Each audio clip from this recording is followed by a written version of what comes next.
chapter 5, we've been studying normal distributions, and we've been looking at how we can use the standard normal distribution in order to approximate probabilities of various things occurring. But we have a few pitfalls. One thing that we've run into is we've only been dealing with selecting a sample of size 1. If I select a single item out of the population, what is the likelihood that that element is larger than a particular number? Or what is the likelihood that that element is less than or equal to a particular number? Or between two numbers? But we also know that when we're selecting a single item, that item may or may not be a very good representation of the entire population.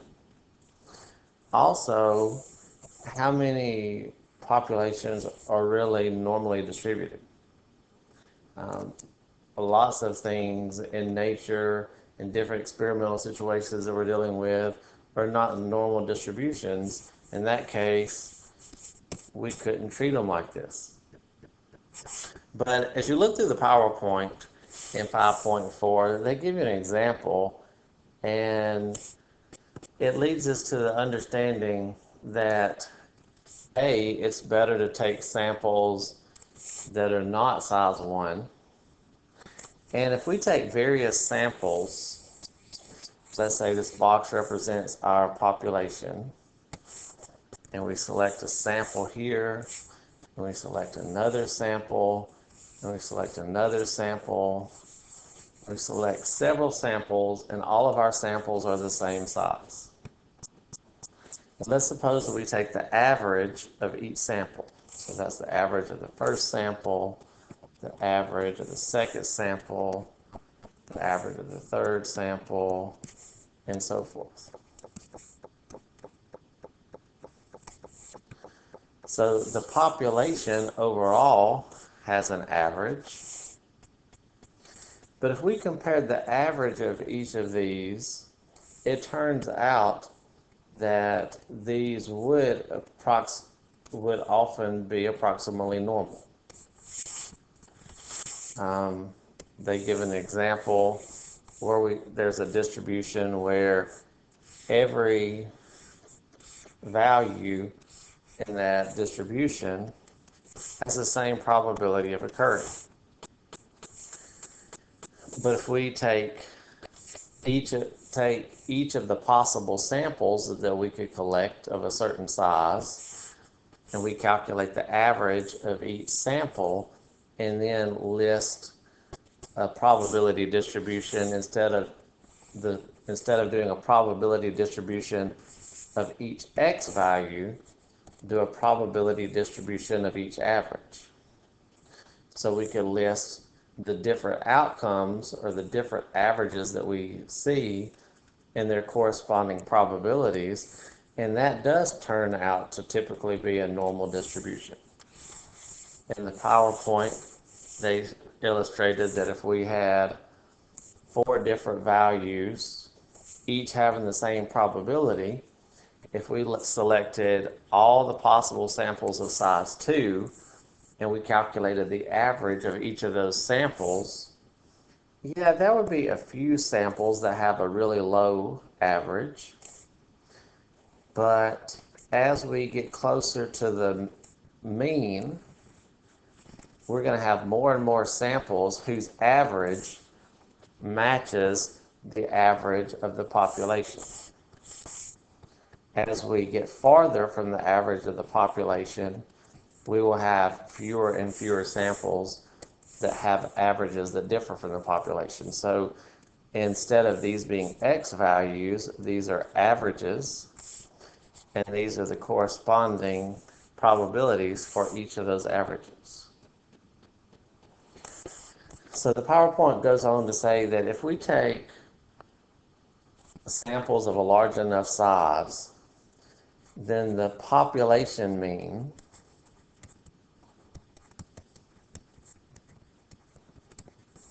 and the average of those averages. What do I mean by that? If we take all of these different samples and we take their average and then we get the average. It's kind of a strange concept. So we average the averages together. So we add all the averages together, divide by the number of samples. Then that's the average of those averages. And if we've done every single possible sample of a given size, then we use this notation. Remember, mu stands for the mean, so this is the average of the averages. And what the material in 5.4 tells us is that if our sample size is large enough, the average of the population and the average of the sample averages will be the same. Now, what about the standard deviation? As the sample size gets bigger and bigger and bigger, then we're going to have less and less variation in our sample averages. Now, our individual samples will still have variation, but if my sample size increases, then on average, the values are going to be a lot closer to each other. So we will end up with narrower sampling distributions. So if we put together a probability distribution for a larger number, a larger sample size, it's still going to look like a normal distribution, but our standard deviation is going to be smaller.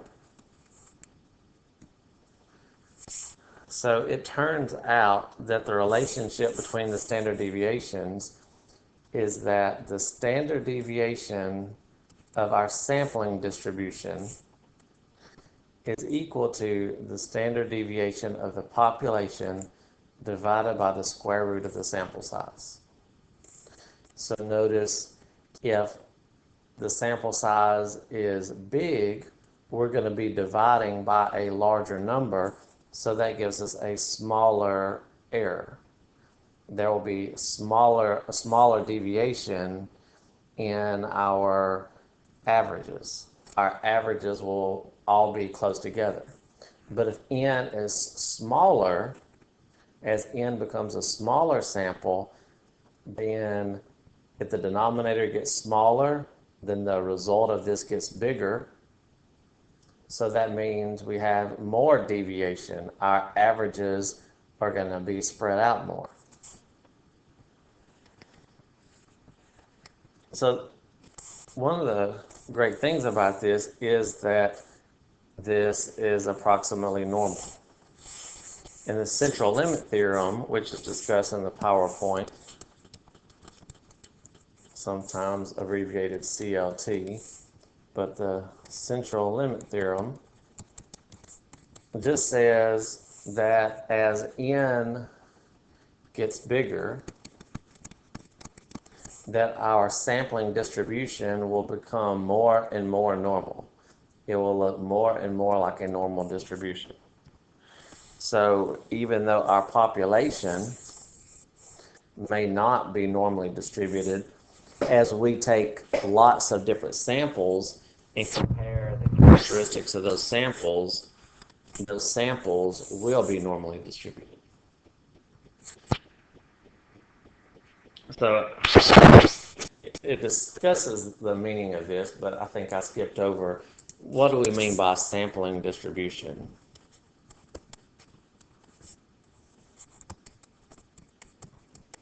Sampling distribution is just, if we take lots of samples, how are the calculations for those samples distributed? The most common calculation we do on samples is the mean. So if we're looking at how the means are distributed for all of those different samples, that's referred to as a sampling distribution of sample means. We've taken lots of samples, we've calculated the sample mean, and we want to see how are those samplings distributed. So sampling distribution of sample means. So let's work through some problems and just kind of get used to how this is going to work. So let's start at the very beginning. We're told that a population has a mean of 133 and a standard deviation of 30. Notice it doesn't say anywhere in here that the population is normally distributed, because we don't know that.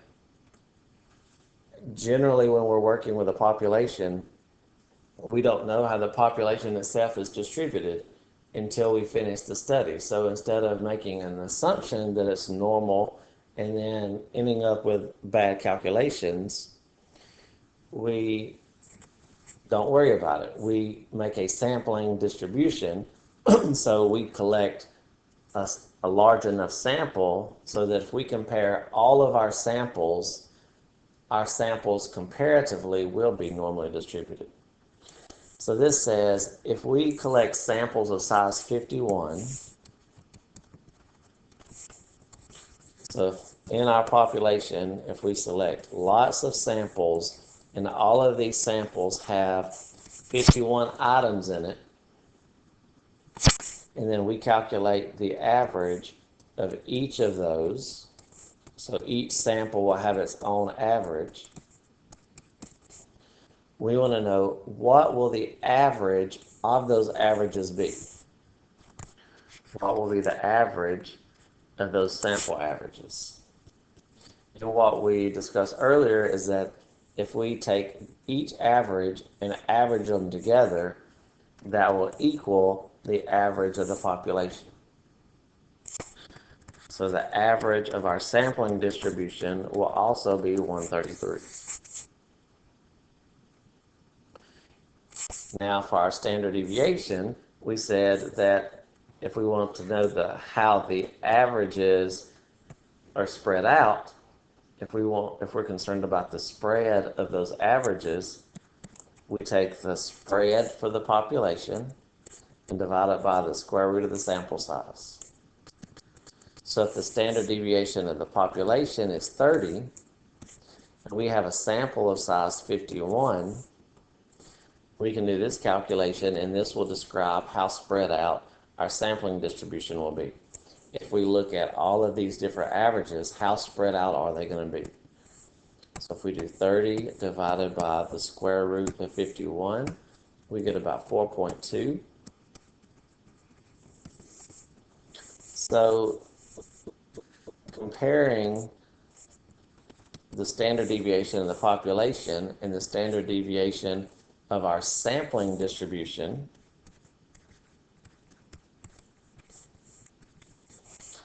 the population has a good bit of variability. There is a pretty good range of numbers that we would expect in this population because of this standard deviation. But if we take lots of samples, our samples are not going to have nearly that much variation. All of the samples will not have the exact same average, but their averages will be close to each other because of how big it is. So let's do another.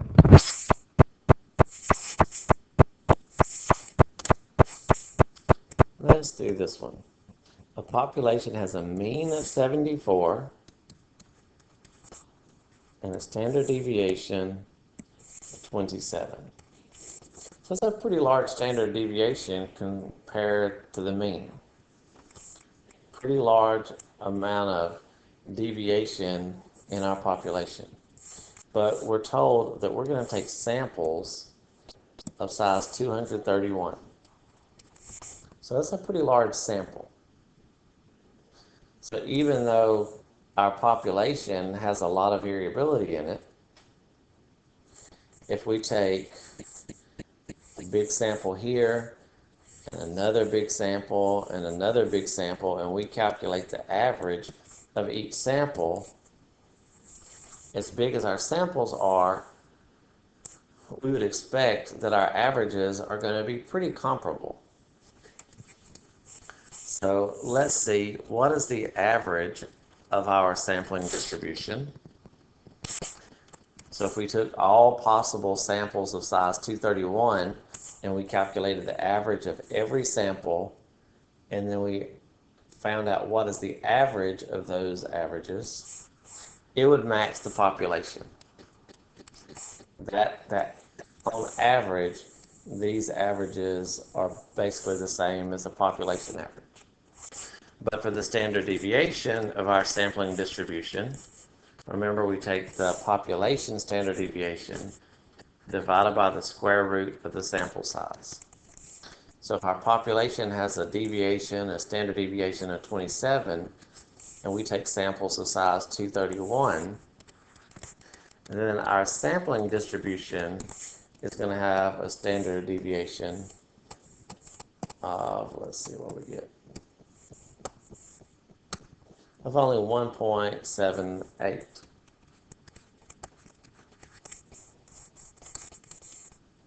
So that's a relatively small standard deviation compared to how much variation there is in the population. So what does that mean? That means when we take all of these different samples and we get the average of this sample, the average of this sample, the average of this sample, they're going to be very close to the same number. There's not going to be much difference when we compare averages to averages. So that's a benefit of taking larger and larger samples. Since we have a small amount of deviation, then when we find out our particular average, if there's not much deviation, then we can be pretty confident that our average is close to the same average as the population. And that's what our goal is when we're calculating a statistic.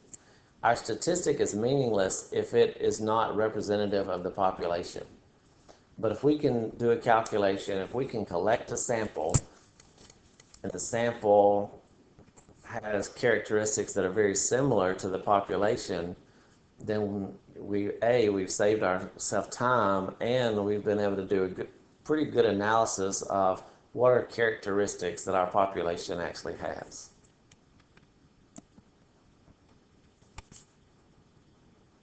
So let's work through a word problem.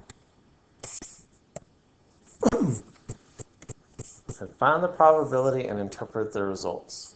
The population mean annual salary for environmental compliance specialists is about $60,000.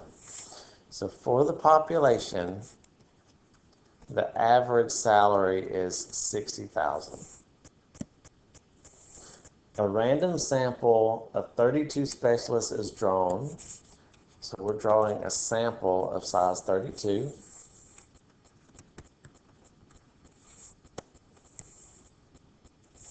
What is the probability that the mean, that the mean salary of the sample is less than 58,000? Assume that the standard deviation is 5,500. And when they say that, they mean the standard deviation of the population. So we don't know for sure if the population has a normal distribution or not. But since our sample size is pretty large, if we take the average of our sample and compare it to all the other possible averages, then the averages should have a pretty normal distribution. So a value on this chart is not an individual value, but it's an average. So if we look at how the different averages are spread out, the spread of those averages is normally distributed. So this is a sampling distribution of sample means. Sampling distribution of sample means. So we want to know so we need to know a couple things. What will the average of our sampling distribution be? Well, if we were to take every possible sample of size 32, then if the population has an average of 60,000, then all of our samples will, on average, have an average of $60,000. We also need to find out what is the standard deviation of our sampling distribution. So if we take samples of size 32, how spread out are the averages of our samples going to be? Our sample that we take has one average, but how far away is our average going to be from other averages? So we need to know the standard deviation. So we take the standard deviation of the population divided by the square root of the sample size, so 5,500 divided by the square root of 32, so about $972.27. Let's just call it $972. So notice, even though our average salary for our sample may not be the same as the population, it's not going to be far off. It's most likely going to be within about $1,000 of the actual population. So if we look at our sampling distribution, the mean of our sampling distribution is 60,000. This is an average. And what are we asked? We're asked, what is the probability that our sample has an average less than $58,000? So what is the probability that our sample's average is less than 58,000? So if 60,000 is here, 58,000 would be to the left of it a little bit. So we want to find out what is the likelihood that when we select a sample, our sample has an average less than 58,000. In other words, how many samples or what portion of the samples will fall into that category? Well, since this is a normal distribution, we can use our standard normal table to figure that out. We need to find the corresponding z value. And remember, z is just our value, which in this case, our value is an average, minus the mean. Well, in this case, the mean is the sample mean, divided by the standard deviation. And in our case, the standard deviation is the standard deviation of the means. Now, sometimes they'll write z out as x bar minus mu over sigma divided by the square root of n, and that's okay. But if we think about that our sampling distribution is a normal distribution, we just need to know for our distribution, what is the average? So what is the average of our distribution? What is the standard deviation for our distribution? And a z is a z. It's our particular value minus the mean of the distribution over the standard deviation for the distribution. With the standard deviation for our distribution is 972. So while the average, the mean here is the same as the population mean, the standard deviation we're using is the standard deviation for our sampling distribution, not the standard deviation of the whole population. So our z value, 58,000, minus 60,000 divided by 972 is about negative 2.06. So we need to find out what portion of data is to the left of z equals negative 2.06. So this question here is equivalent to saying, well, what is the probability that z is less than negative 2.06? And that's the number we can look up in our table.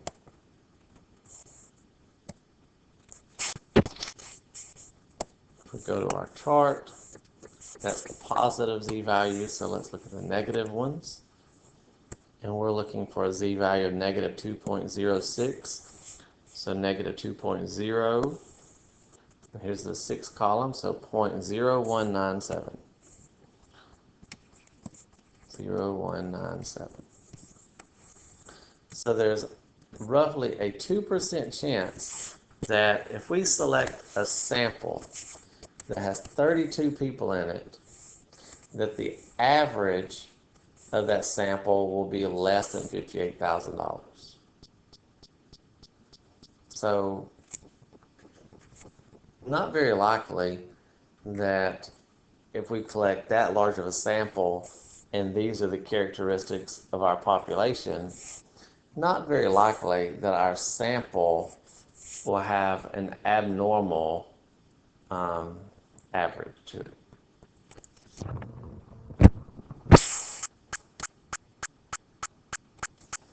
Let's work one more problem. And let's compare selecting a single person from our population to selecting a sample from our population. So here's a question. It says, the height of women ages 20 to 29 are normally distributed with a mean of 64.2 inches.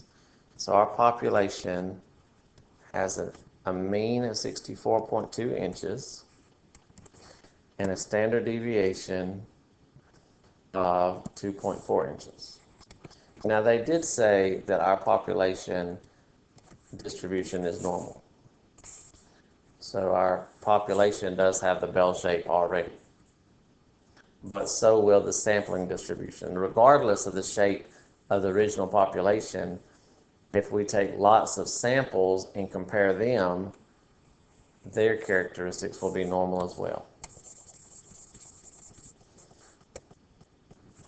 So the question is, are you more likely to randomly select one woman with a height less than 66 inches, or are you more likely to select a sample of 17 women with an average height less than 66 inches? So for A, our sample is size 1. We're just selecting one person and looking what is the probability that that person has a height less than 66 inches. So if we look at our normal distribution, 64.2 is in the middle, 66 would be to the right somewhere. Those are X values.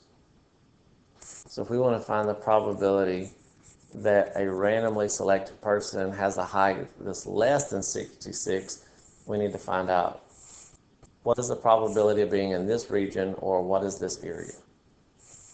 So we need to convert that to a z. So we take our value of interest minus the mean and divide that by the standard deviation. So 66 minus 64.2 divided by 2.4. So 0.75. So a value of 66 is about 3/4 of a standard deviation more than the mean. So we want to find out what portion of our population lies below that. So we just look up this z value in our table to find out what is the likelihood of z being less than 0.75? So we go to our chart, we find a z of 0.75. So here, so that area is 0.7734.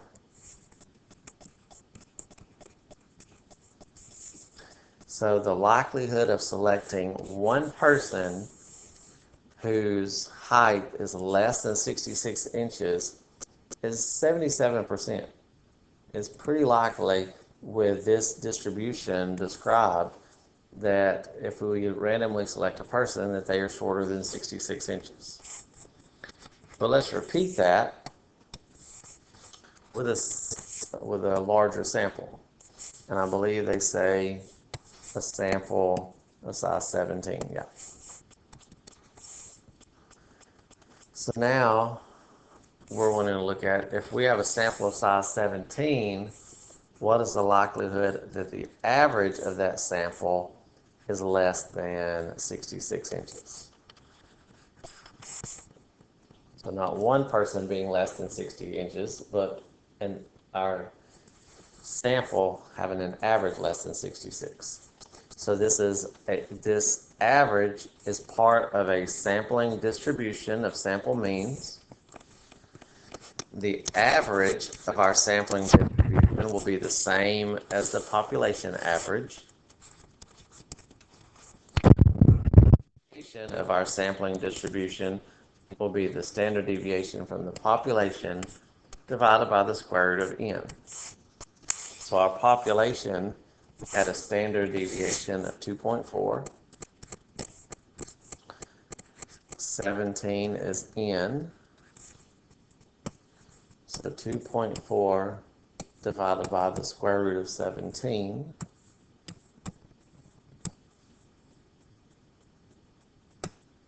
0.58. So that's the standard deviation for our sampling distribution. So if we look at our sampling distribution, and really we should have made that narrower. If this is the sampling if this is the distribution of our population, we have a much smaller standard deviation. So our data is going to be grouped closer together. It still has a mean of 64.2, just like the population, but it's more compact. So we're wanting to find out what is the likelihood that one of our averages is less than 66. So we're selecting that many people. How likely is it that that group has an average less than 66? So we need the corresponding z-value. So for our distribution, if we want to find z that corresponds to 66, it's our value of interest minus that mean for our distribution divided by the standard deviation for our distribution. And for this distribution, the standard deviation is 0.58 because this is our sampling distribution. So for that, let's find the z. 66 minus 64.2 divided by 0.58, 3.10. So if we want to know the likelihood that our sample has an average less than 66, that's like saying that z is less than 3.10. So if we go to the table and find a z-value of 3.10, that would be here, 0.9990.